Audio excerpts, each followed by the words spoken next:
Good evening.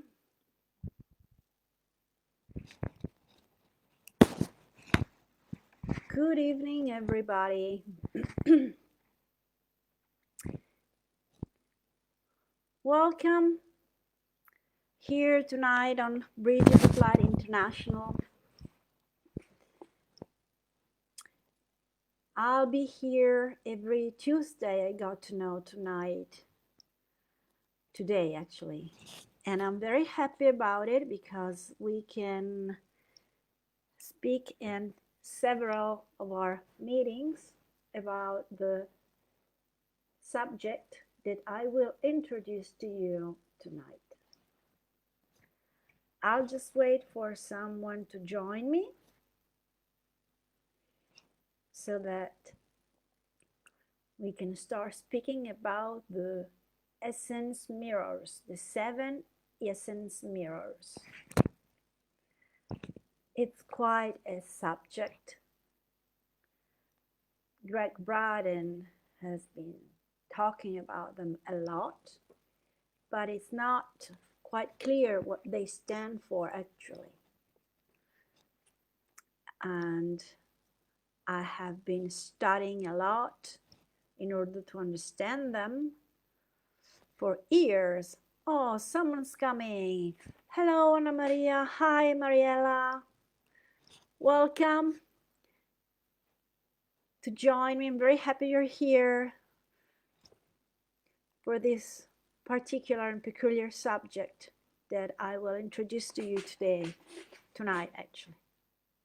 How are you? Are you right? So, I will start speaking tonight about the 7 essence mirrors. It is a subject you find lots of books about. The first one to actually put the whole thing in a theory has been Greg Braden. He's, I guess, the most famous person that studied them through all the time. And I had the opportunity to study about them for years because I found them very intriguing, very captivating. But I always had the feeling that the books I had read so far were not enough.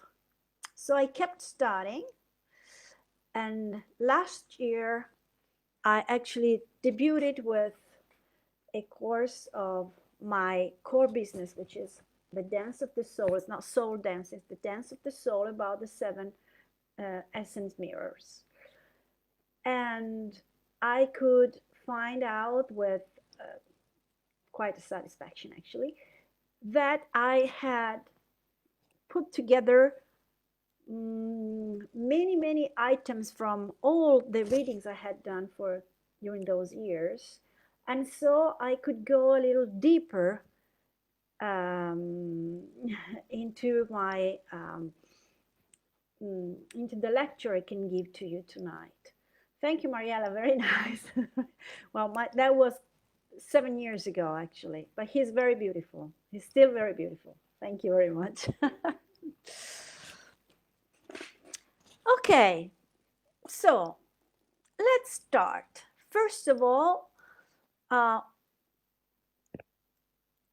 glad you're all fine. Do you know, since I guess, I don't know how many people are listening, there are not very many when I have the English lectures, so we can really relate to each other easily and also use the commentaries for questions easily than usual.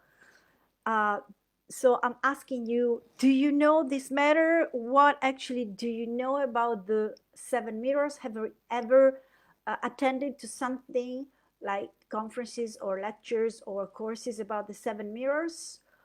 Or you just have an idea what they stand for? That would be very helpful to me to give you the most complete idea about them. Anyway, I'll start introducing them historically. Who are the essence? because there's very, very little literature about them, historical literature about them. The only ones that actually reported something about the essence are Plinio il Vecchio and Filone Alessandrino. And anything we can write in history, we can find in history about them, anything that has ever been written about them, dates back to the 1st century before Christ and the 1st century after Christ. So we just know we have just scripts belonging to a period of 200 years, right before and right after Christ's life. So what do we know? We know that they have been defined as a sect. They have been defined as tribes. Actually, they were communities, brotherhoods that lived in Israel around the Dead Sea. There were around 4,000 of them.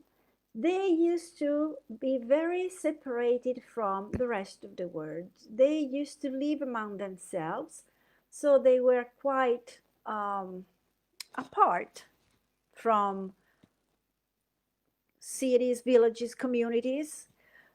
They were sort of brotherhoods, actually. And they used to dress completely in white. They didn't use money, and they didn't practice marriages. They had a completely different interpretation of the reality. And we say that in many of our cultures, we say that the family is what society is based on. They actually used to think it the opposite way. So a community was actually all related. The people of the community were all related to the others. So there were no marriages because the community used to help them all together. They used to live and help themselves all together. They had a person ruling that usually was the wise man, an old man, and also the wisest of the community.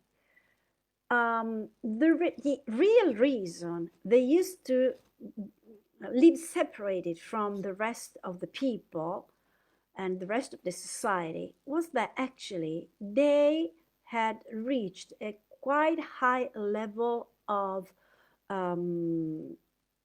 manifestation, elaboration, and management of the energies. What does this mean? It means that they used to heal themselves with the energies. They used telepathy. They could transport themselves with the bodies in other places and also in other dimensions. And all the people in the community who use these energies this way. And in order to be able to do that, they had to go through a quite long initiatory journey. Let's see, Marielle is asking something. Is there something about our souls or ancestors in past lives? Yeah, it can be, of course, of course. Essence are one of those old communities, those old societies like the old Egyptians, the Atlantidae, the one that lived in Atlantid, and also in Sardinia we had the Nuragic society. And all those people, as you know, disappear one moment from the other. The essence belong to that sort of people, that sort of communities. And the reason why they disappeared, all those communities, just not all the essence, is always due only to two facts. Either they all went to another dimension, so they disappear from the earth in order to go somewhere else, also with their bodies, or, and this is the case of almost all of the essence, they have been all killed and persecuted by the Romans. You know that the Romans unfortunately for us, because we're Italian, have always been quite nasty with the population where whose lands they invaded. And the reason why the essence lived apart from the other was because they understood that using the energies the way they did could be seen as a threat from the outside. In fact, they have been convicted of conspiracy. That's why they have been exterminated by the Romans.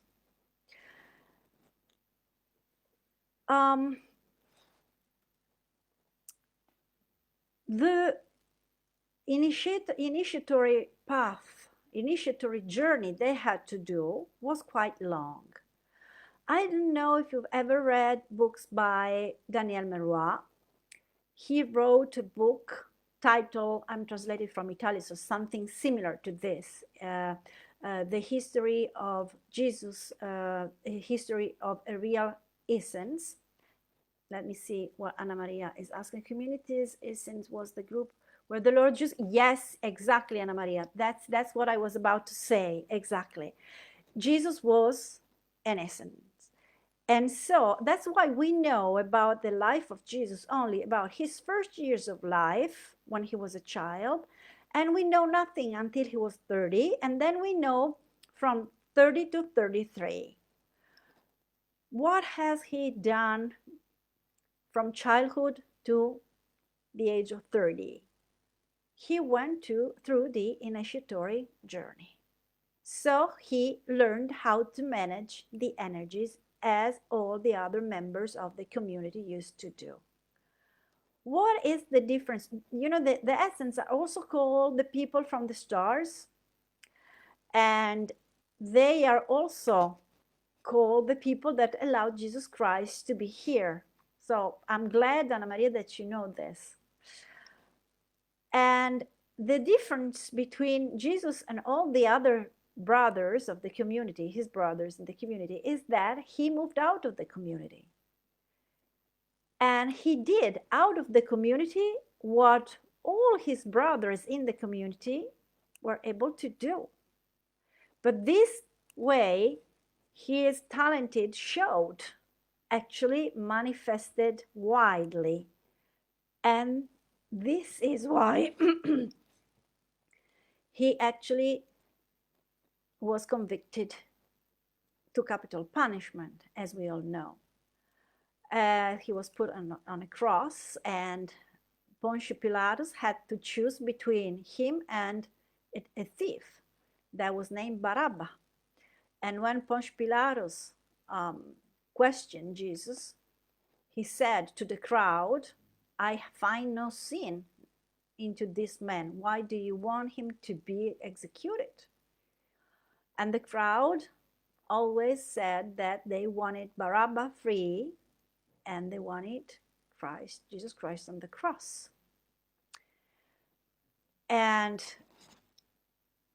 his talents, so what did he do? He did what we call miracles, okay? But as I said, he was not the only one able to do it. All the essence went through the initiatory path, and so they were able to do them.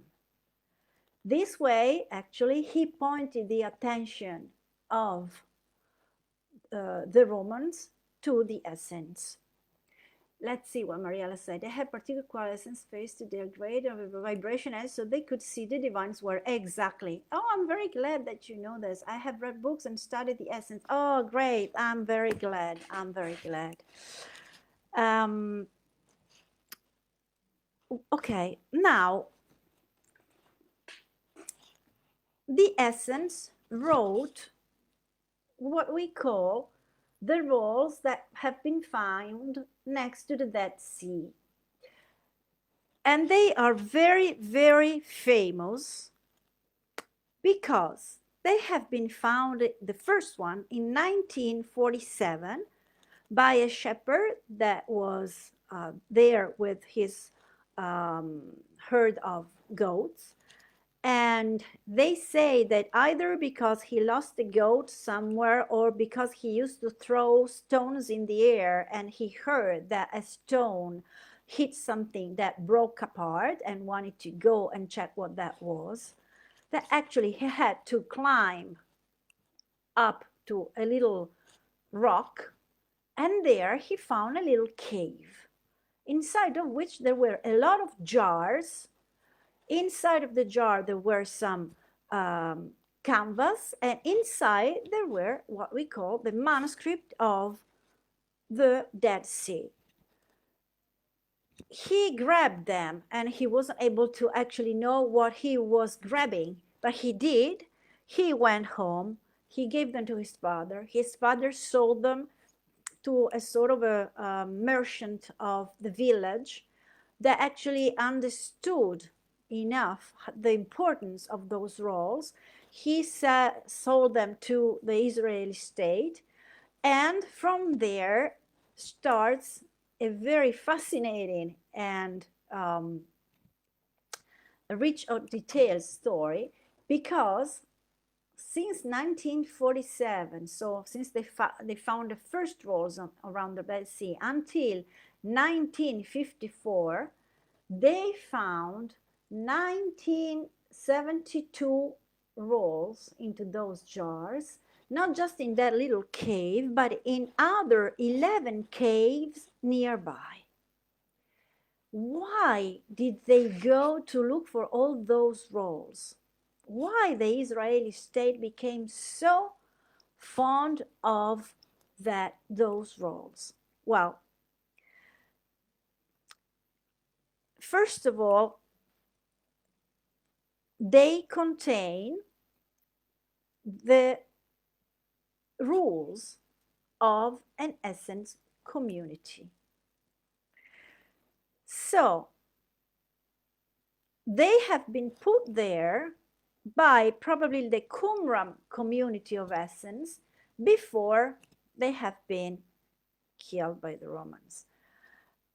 And that they had the perception that all his wisdom had somehow to be transmitted to the future generation, and all their rules and the importance of those rules had to be saved, and that's why they put them in those caves. I had the honor to see the place where they have been found because I went to Israel, and actually when you get there you really are astonished because you cannot realize, you really wonder how come they couldn't find them, because they were just there.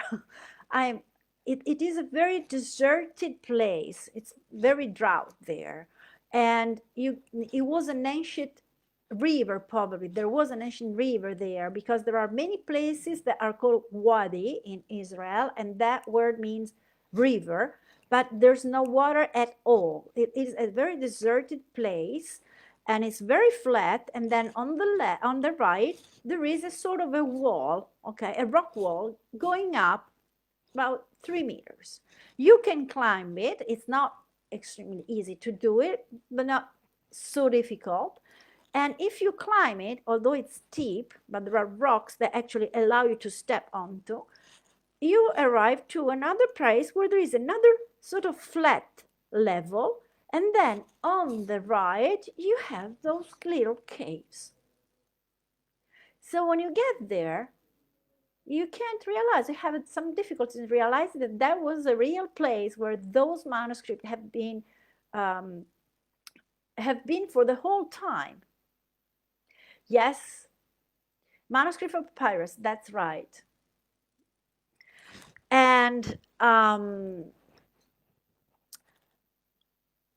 so what was inside of those rolls is 200 of them speak about the Old Testament. The others speak about how they used to live in the community, the Essence community. This means that by Linda. And this means that if you can interpret and really understand what stands into those roles, you can reconstruct the initiatory journey in order to empower yourself back of those energy. So you get back into the use of the energies as they used to. Exactly, Mariella. Something like a treasure to put away from the enemies and strangers, so valued to be preserved. Exactly. That's the point. You know that the rolls had been sold everywhere in the world, and some of them are still in Paris, some in London, and the most important ones ended up being in the United States. An Israeli state fought in order to have them back, and they had to pay an incredible amount of money to have them back. Those papers are not exposed anywhere.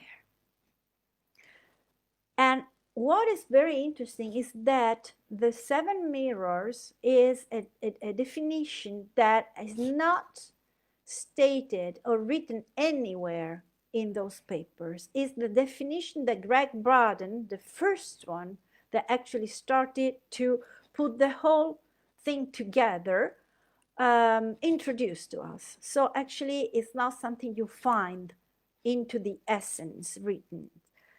But they really understood something that have to be clarified deeply, to be thoroughly understood. Whenever, okay, I'll try to get you the nucleus of the idea. We feel that we are separated from other people. We feel that we live the separation. We feel that we aren't connected. When we come here from the other dimension, when we get into our body the first time, we forget what we came here for, here on the earth, on this planet. Anytime we incarnate, we forget our plans, but we do set those plans before coming here. We come here to experiment separation, difficulties, problems. Earth, probably you notice that is quite a complex planet. And so when you come here, in order to collect points for your evolution, you do collect quite some points because of the complexity of this planet. And what is the focus? What is the goal of our evolution? To get back into that feeling of unity, of wholeness, of community, to feel the one and whole that we don't feel now. Why do we have to feel that? Because when we feel we are all connected, and so anything I do to me, I do it to you, and vice versa. Anything I do it to me, I do it to the earth, to the planet. Anything I do to the planet, I do it to me. Anything I can feel that actually any action I do has a reaction, makes a reaction, produces a reaction, then I do not do anything wrong anymore. To go back to this involves quite a long time and a long work within ourselves. Maybe, Anna Maria, maybe. Anyway, because when we are in the state of the one and a whole, I am one, but I am the whole, I have no fear anymore. There's no solitude, no loneliness within me. I feel the connection with everybody. I feel love. I feel unconditional love. I vibrate to the frequency of unconditional love. And when I get to that, I'm completely empowered of the use of the energies to heal myself. I can transport myself from one dimension to another, from one place to another with my body. I can do all the things that the essence used to do. Anytime we don't work that way, anytime we don't follow the project of our soul in our reality, since the universe is great and has mercy on us, that part of us gets to be reflected to us in order for us to see it, to transform it and integrate it. That means that we are separated. If we can see ourselves, we are separated from ourselves. The one and whole is also what we call I am. You know that there is this sentence, I am the one who I am. Eye Esher Eye in Israel, in Israel, and which means I am who I am. That has been mistaken in the interpretation in the religion, in the religious interpretation, because it has been understood as I am God. I am the one who is supposed to be the one. Instead, I am who I am means I am the whole. I am what I am, and that's okay also. It is okay to be what you are. If it is okay to be what you are, there are no part of you that are mistaken. There are no defects. You accept all your parts, and only accepting them, you can transform them. That's what all the evolution is about. That's why we judge ourselves so strongly, because when we get to life, our culture put inside of us an awful judge that is going to be the worst judge of all the judges, which is our personal judge. And that is the person, that judge, that will always keep separation going into us. It will always keep going. You're not going correctly. You're not acting correctly. That part of you is not the right one. Yes, Anna Maria, yes, I am. I have part of divine in the heart. That's it. I am all divine. We have to get to that. There is not just me. There is the whole. I am the whole. Everything is in me. That's when we do not need anything else from the outside. Everything is in me. And in that case, what will I project and reflect outside? The wholeness. There will not be separation. Everything will be one. So anytime those mirrors will reflect a part of us, that's because we have gone too far from our soul. And so what happens when we get far from our soul? We get to work with our ego, with our mental part, with our egotic part. And all the egotic and ego and mental parts want all the same things: to be recognized by the others. In one book I've read about the essence, there is a sentence that is very, very clear about this. You do not wear high heels to show your dog. That is true. That is true. We need recognition from the outside, but that's ego. I recognize myself only when the others recognize me. And the first ones we want to be recognized from are our parents. Many people have problems because they have not been recognized or seen by their parents, and they still want them. They are still in the expectation for that to happen. And they don't understand that they have to let that go. It's not that you don't understand. That's quite strong, the way to express, I'm wrong, I'm sorry. It's quite a work to let that go, to go over it, okay? It takes quite an effort to do that. We all know that. So, we express those mirrors when we have an known wholeness attitude. I don't know how to express that, but I hope you understood. And Greg Braden did a great job because he really worked a lot on the 7 mirrors. And all those mirrors, the 7 of them, categorize, define a kind of relationships we occur in our life at least once. We don't occur into those mirrors, those type of relationships all at the same time, otherwise we can't stand it, okay? But we really do get into them, and they all will help us to reconnect to a part of us that we have lost. Let's see what you're saying.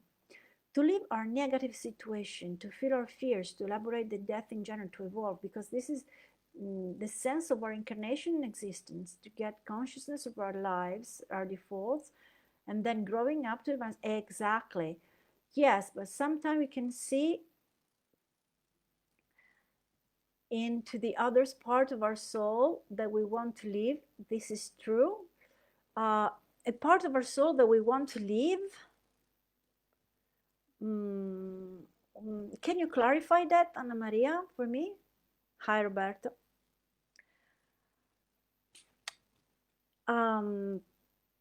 Anyway, I'll be waiting for you, Anna Maria, to clarify that to me, please. And I keep going as long as I get the answer from you.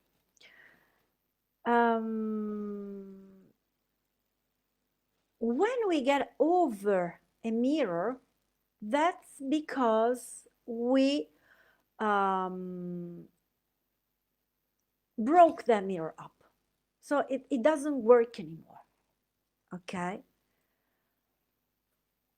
So Greg Braden, how could he, this is a question that they often asked me, how could he, since the roles are in a secret place, okay, how could he categorize the 7 mirrors?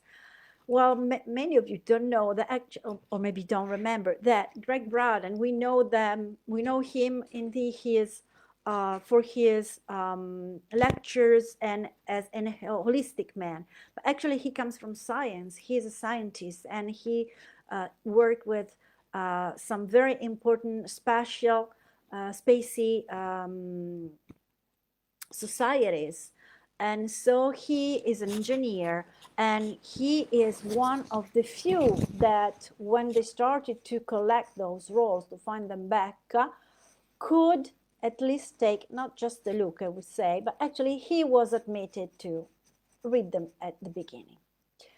Means if I see in the other person something that I recognize that is not good for me, I wish to separate. Oh, okay, now I understand. I will get back to that, because that is actually the first mirror. Okay, what I would like to do with you, since I'll be here I just got to know that this morning, I'll be here with you all Tuesdays, almost all Tuesdays, once a week.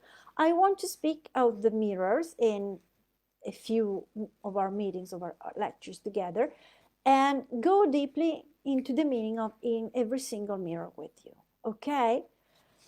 So, the first mirror, all the mirrors relate to this.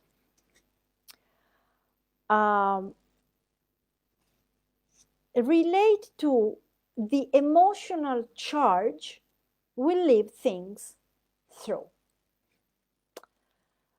I'll try to explain it better.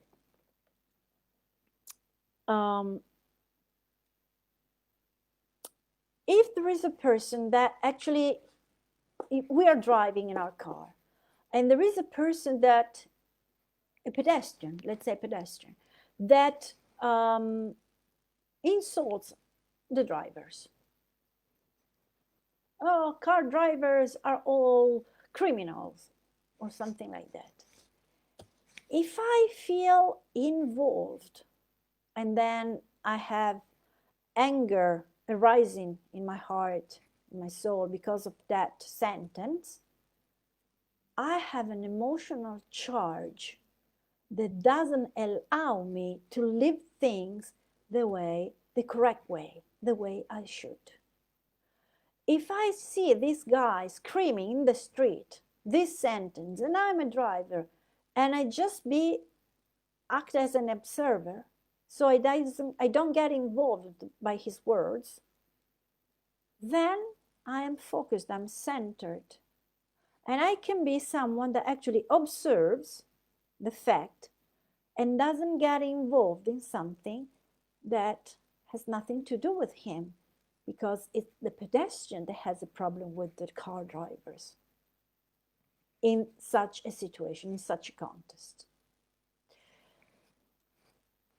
I don't know if I could make myself clear, but the 7 mirrors really deal with the condition in which we find ourselves, and if we really go through all the mirrors and work with them deeply, we can reach the situation that our evolution, that the end of our evolution would like to bring us. So that sort of beatitude and being in a loving, unconditional loving state, and feel the connection between us and all the others.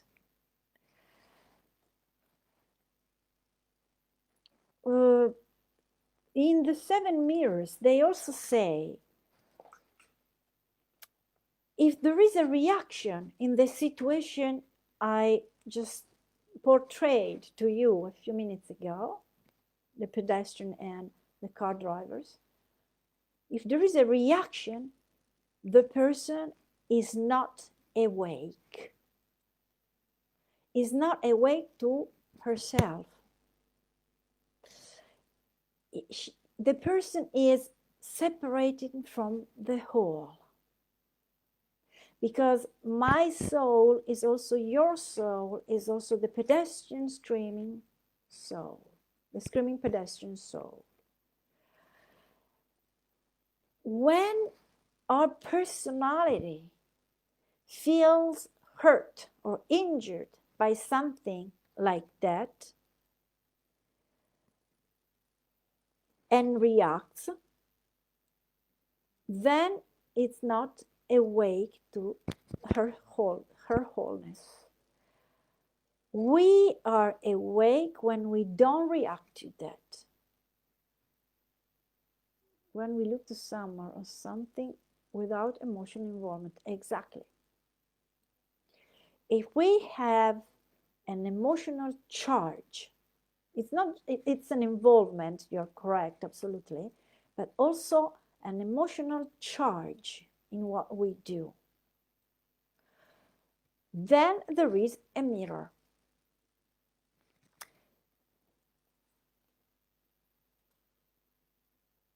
This does not mean that we don't have to react.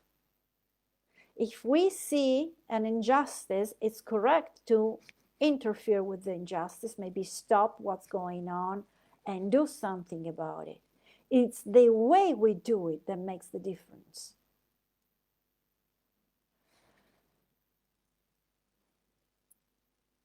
If I can make up for that injustice somehow, without being emotionally involved, without an emotional charge, then I am awake.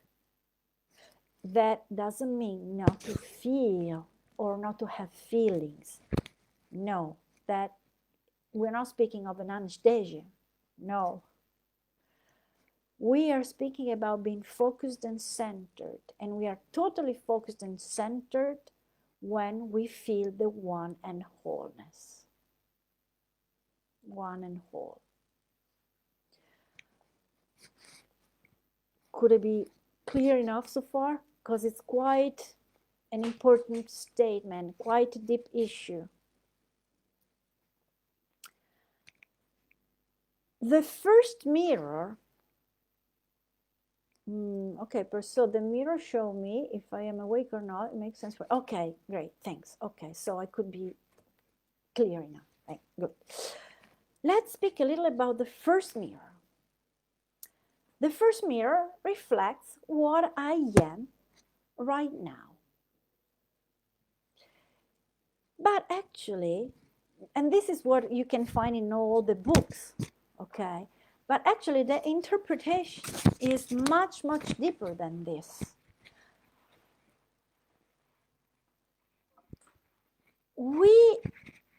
If we think, for example, of the people we used to relate with 5 years ago, 10 years ago, maybe better, we really can notice that those people, maybe some of us, because of our attitude or because of our job, have to relate maybe to many, many people.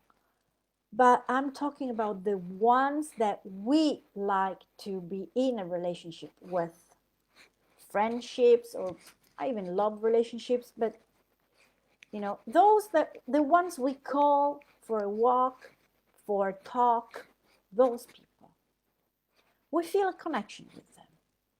Okay, we feel a connection. We want to share our time with them. We're talking about that. If we look at us 10 years ago and we think of the people we used to visit that then, we notice that they were similar to each other. You know, if I think of myself 10 years ago, I related very well with other women that, as me, were then single, or with sort of, I don't want to be misunderstood saying free relationship, but that I say not strict relationship, even long-term relationship, but okay, in which every person had his or her own life. And we had maybe a role, or an important role in our job, with our job, quite independent. So actually, you know, I related to person that were like that, and I was like them, exactly like them. But the first mirror speaks about what we point out into people, what actually bothers us to see in other people. That is probably what we don't want to see within ourselves. And we have to make a statement here. This does not mean that if I have to relate to someone that is unbearable, I am unbearable. We don't have to put one thing, overpose one thing onto the other this way, okay?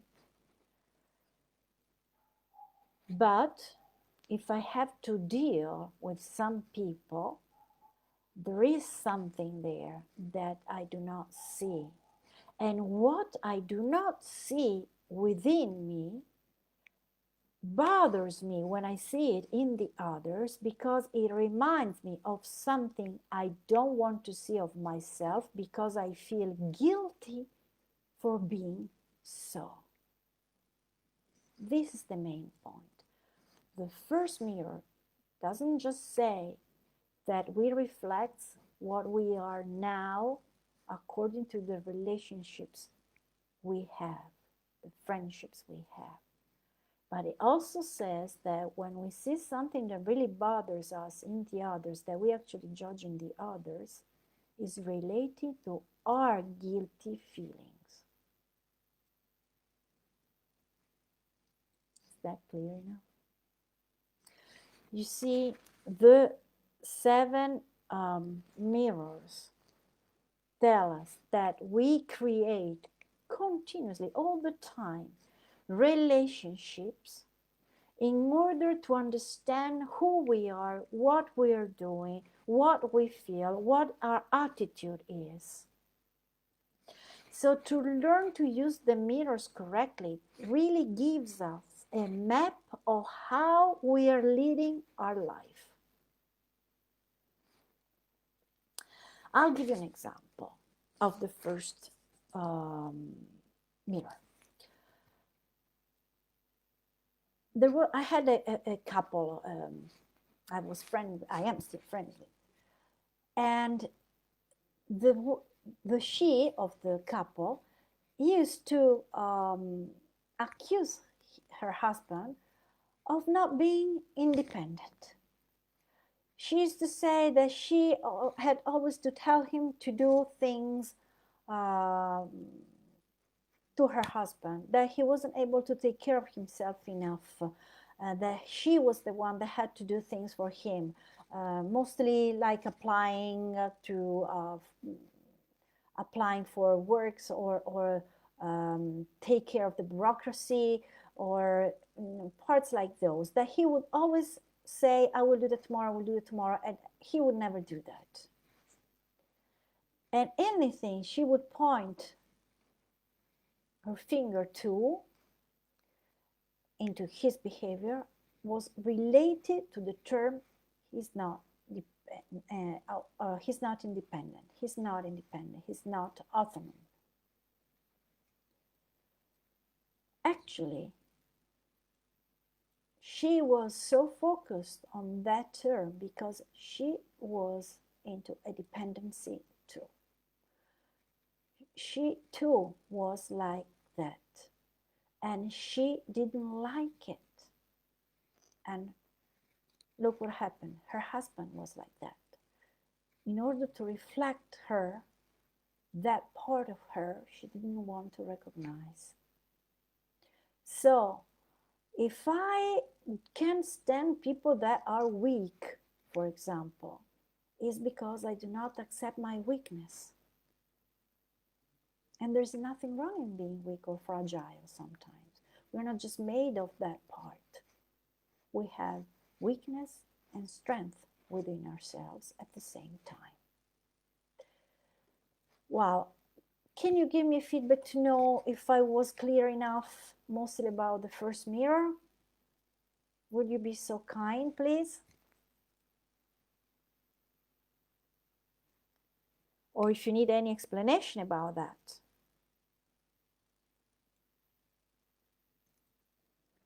Reflection of our personality to other people we were involved with, the kind of relationship that, yes. Okay, we can be in a relationship. Okay, we have to look at the people. For the first mirror, we have to look at the people we want to be friends with, we want in our life. Those people we feel we don't have to explain too much because we're similar to them. So we don't have to explain too much once we're with them in their company. This is one aspect of the first mirror.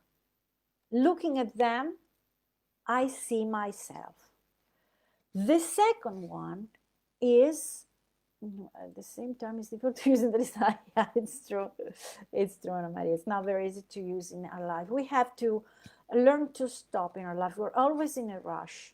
We have to stop, take time for ourselves, and think of what mirror is, which one of those mirrors is showing to us. First of all, maybe we're not reflecting the first mirrors right now. Maybe we reflect one of the others. That's why we have to learn all of them to understand which one we have to point at right now, okay?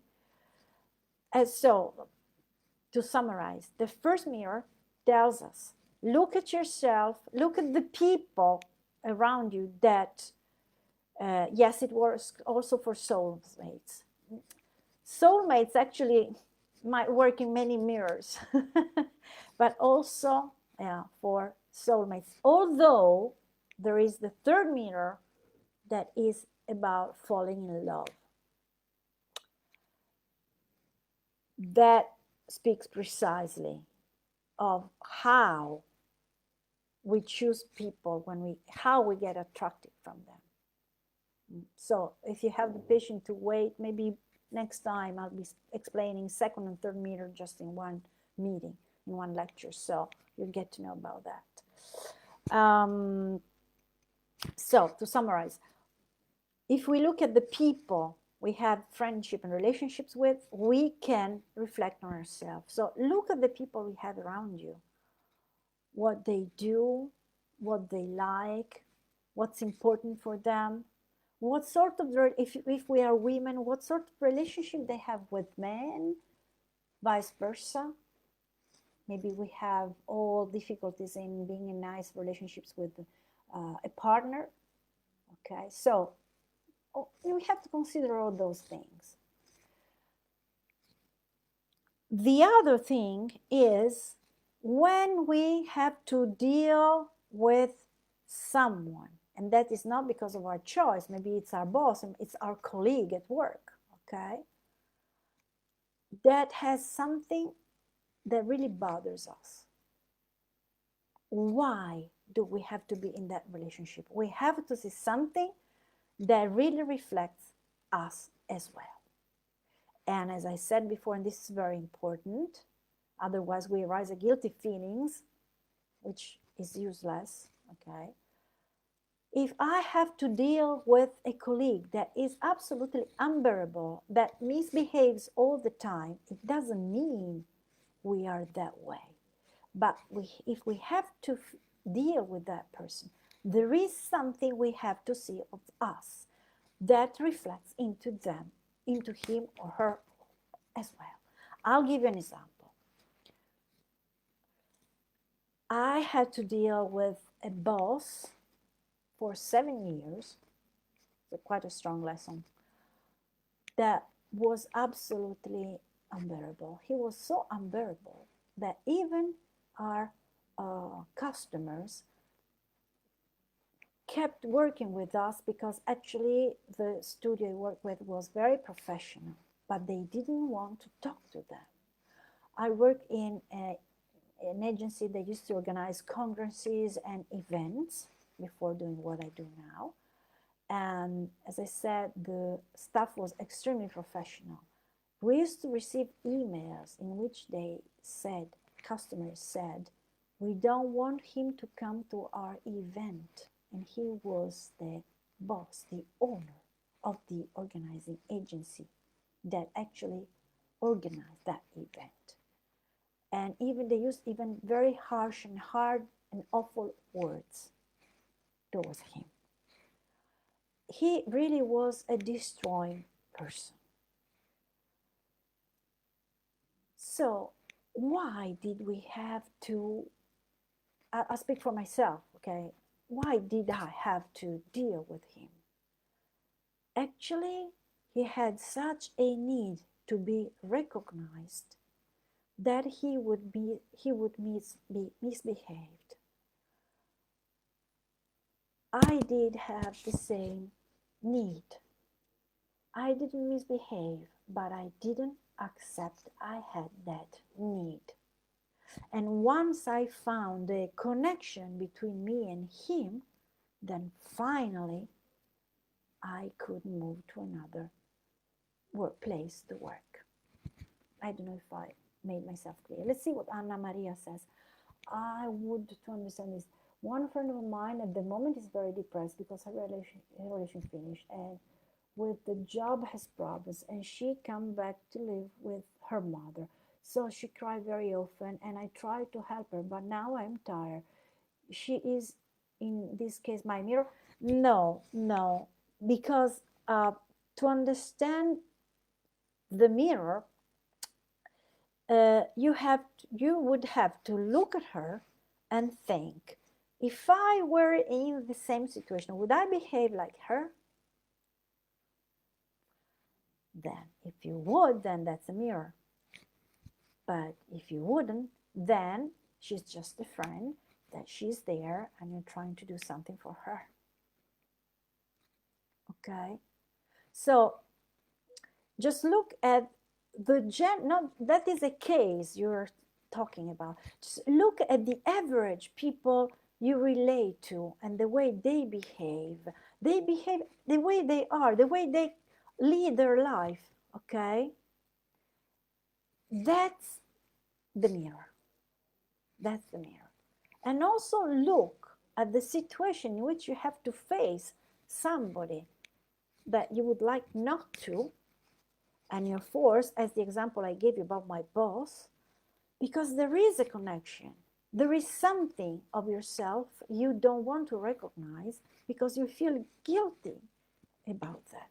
So the first mirror has to do with the sense of guilt.